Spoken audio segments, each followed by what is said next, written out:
Instagram ಅಲ್ಲಿ ದೊಡ್ಡ trend ಆಗ್ತಾ ಇದೆ ಈಗೊಂದು ಶಾಂತಿ ಕ್ರಾಂತಿ ಚಿತ್ರದ ಬಗ್ಗೆ. ನಾವೆಲ್ಲ 91 ಅವಾಗ ಬಾಲ್ಯದಲ್ಲಿ ಅದನ್ನ ಟೆಂಟಲ್ಲಿ ನೋಡಿದ್ದಂತು. ಬಹಳ ಖುಷಿ ಆಗುತ್ತೆ ಆ ದಿನಗಳನ್ನ ನೆನೆಸ್ಕೊಂಡ್ರೆ. ಈಗ ಆ ಚಿತ್ರದ ಒಂದಷ್ಟು ತುಣುಕುಗಳು, ಹಾಡುಗಳು, ದೃಶ್ಯಗಳು ಪ್ರಸಾರ ಆದಾಗ ಇನ್ಸ್ಟಾಗ್ರಾಮ್ ಅಲ್ಲಿ ಮತ್ತೆ ರಿಲೀಸ್ ಮಾಡಿ ಅಂತ ಕೇಳ್ಕೊತಾ ಇದ್ದಾರೆ. ಅವತ್ತು ಯಾವ ಕಾರಣಕ್ಕೆ ಚಿತ್ರ ಸೋಗ್ತಾ ಗೊತ್ತಿಲ್ಲ.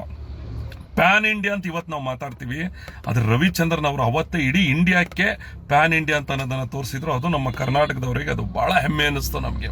ರವಿ ಸರ್ ಎಲ್ಲರೂ ಕೇಳ್ಕೊಳ್ತಾ ಇದ್ರೆ ಮತ್ತೆ ರಿಲೀಸ್ ಮಾಡಿ ಚಿತ್ರನ ಅಂತ ಹೇಳಿ. ಹಂಸಲೇಖೂರ್ ಎಷ್ಟು ಅದ್ಭುತವಾದ ಸಾಹಿತ್ಯವನ್ನು ಬರೆದಿದ್ದಾರೆ ಅಂದ್ರೆ ಹಾಡುಗಳಲ್ಲಿ ಯಪ್ಪ ಮೈ ರೋಮಾಂಚನ ಆಗತ್ತೆ. ಈಗ ನೋಡಿ, ನಮ್ಮ ತಂದೆ ತಾಯಿಗಳು, ನಮ್ಮ ಅಣ್ಣಂದ್ರು, ಚಿಕ್ಕಪ್ಪಂದ್ರು ಎಲ್ಲರೂ ಅವತ್ತು ನೋಡಿರೋರು ಇವತ್ತು ಇದ್ದಾರೆ. ನಾವು ಇಲ್ಲಿ ಯುವಕರು ತುಂಬಾ ಜನ, ಈ 2000 ನಂತರ ಹುಟ್ಟಿರ್ತಕ್ಕಂಥವ್ರು ತುಂಬಾ ಜನ ಚಿತ್ರ ರಿಲೀಸ್ ಮಾಡಿ ಅಂತ ಕೇಳ್ಕೊಳ್ತಾ ಇದ್ದಾರೆ. ಅವರು ನೀವು ಒಟ್ಟಿಗೆ ಹೋಗಿ ಆ ಚಿತ್ರನ ಇವತ್ತು ಹೋಗಿ ಥಿಯೇಟ್ರಲ್ಲಿ ನೋಡಿದ್ರೆ ಹೇಗಿರ್ಬೋದು? ರವಿ ಸರ್ ರಿಲೀಸ್ ಮಾಡಿ. ಅವತ್ತು ಸೋತಿರ್ಬೋದು, ಮತ್ತೆ ವಾಪಸ್ ಇವತ್ತು ನಿಮ್ಮನ್ನು ಗೆಲ್ಸ್ಕೊಳ್ಳೋಂಥ ಕೆಲಸವನ್ನು ಮಾಡ್ತೀವಿ ನಾವು. ಯಾಕಂದ್ರೆ ಚಿತ್ರೋದ್ಯಮದ ಮುಖಾಂತರ ತಾವು ಚಿತ್ರ ರಸಿಕರಿಗಾಗಿಯೇ ತಾವು ಬದುಕ್ಬಿಟ್ರಿ. ತಮ್ಮ ಇಡೀ ಸಂಸ್ಥೆ ಈಶ್ವರಿ ಪ್ರೊಡಕ್ಷನ್. ಇವತ್ತೇನೋ ಗೊತ್ತಿಲ್ಲ, ಜನರಿಗೆ ಇಷ್ಟ ಆಗ್ತಾ ಇದೆ ಚಿತ್ರ. ಬಹಳ ಒಳ್ಳೆ ಮೆಸೇಜ್ ಇರ್ತಕ್ಕಂಥ ಚಿತ್ರ. ಅವತ್ತು ಯಾಕೆ ಸೋಲ್ತೋ ನಮಗೆ ಗೊತ್ತಿಲ್ಲ. ಈಗ ಬಿಡುಗಡೆ ಮಾಡಿ ಅಂತ ಕೇಳ್ಕೊಳ್ತಾ ಇದ್ದಾರೆ. ತುಂಬಾ ಜನ ಲೈಕ್ ಮಾಡೋರು ಇದನ್ನ ನೋಡ್ತೀರಾ, ಶೇರ್ ಮಾಡೋರು ನೋಡ್ತೀರಾ, ಅಥವಾ ಏನು ವ್ಯೂಸ್ ನೋಡಿರೋರು ನೋಡ್ತೀರಾ ಇನ್ಸ್ಟಾಗ್ರಾಮ್ ಅಲ್ಲಿ, ಗೊತ್ತಿಲ್ಲ.